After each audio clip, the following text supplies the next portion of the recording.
This channel does not promote any violent, harmful, or illegal activities. All content provided by this channel is meant for an educational purpose only. বাহ, এবার হয়েছে স্বাদ। হ্যাঁ, অপূর্ব স্বাদ। MDH এর চাঙ্কি চাট মশলা, জীবনে আসল স্বাদ জাগলো। আসল মশলা yes MDH।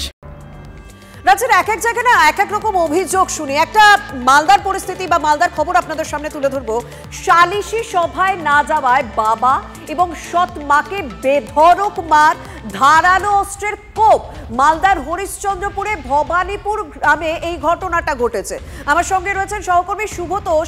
শুভতোষ, সন্তানের হাতে বাবা মা মার খাচ্ছে, এরকম অভিযোগ বেশ কিছু জায়গায় ওঠে, কিন্তু এখানে সালিশি সভায় না যাওয়ার জন্য মারধর কেন, এবং সেটা আশেপাশের মানুষ কি বলছেন? দেখো, বিষয়টা ওদের সম্পত্তি ভাগ বাটোয়ারা, জমি নিয়ে পারিবারিক বিবাদ, এবং নিয়মিতভাবে এই সমস্ত গ্রামে যেটা দেখা যায় যে পারিবারিক বিবাদ হোক, স্বামী স্ত্রীর মধ্যে ঝগড়া হোক, সেখানে কিন্তু তারা থানা পুলিশের কাছে যায় না, পুলিশের দ্বারস্থ হয় না, সেখানে সালিশিতেই মেটায়। এবং এইটা নিয়মিতভাবেই হয়ে থাকে, এবং এলাকার যারা মাতব্বর বা কোনো শাসক দলের নেতাদের মদতে সেখানে সেই সালিশি সভা বসে। তারা যা নিদান দেন, যা জরিমানা করেন, সেটাই মেনে নিতে বাধ্য করা হয়।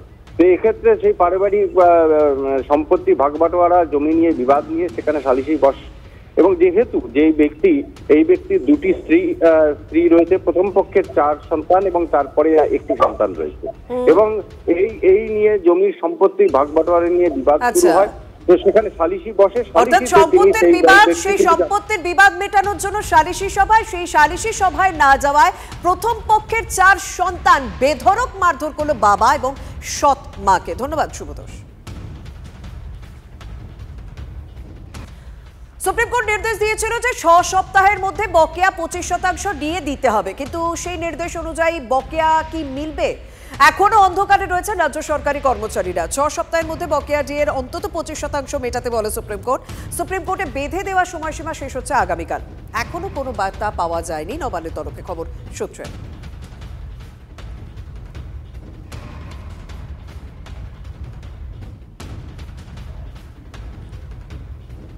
দিচ্ছে কিনা সেটাই হচ্ছে, আমরা 27 তারিখ পর্যন্ত অপেক্ষা করছি। যদি না হয় 28 তারিখে আমরা প্রেস কনফারেন্স করে আমাদের যেমন আন্দোলনের কর্মসূচি ঘোষণা করব, ঠিক একই রকম ভাবে 28 তারিখেই আমরা আদালত অবমাননার নোটিশও পাঠাবো সংগ্রামী যৌথ মঞ্চের পক্ষ থেকে। সুতরাং আমরাও সম্পূর্ণরূপে তৈরি হচ্ছে, এবং আমরা এইভাবে দেখছি যে সরকার এখন যদি না দেয়, যদি শীর্ষ আদালতের যে কর্তৃত্ব এবং নির্দেশ তাকেও তারা প্রশ্নচিহ্নের মুখে ফেলবে, তাহলে আমরা বলছি যে এবার অন্তত কর্মচারী পক্ষ তৈরি আছে তাদেরকে রাস্তায় বুঝে নেওয়ার জন্য। MDH চানা মশলা, এখন ছোলা হোক বা বরবটি দানা, সাদা চানা হোক বা কালো, সব রান্নাই হবে অসাধারণ।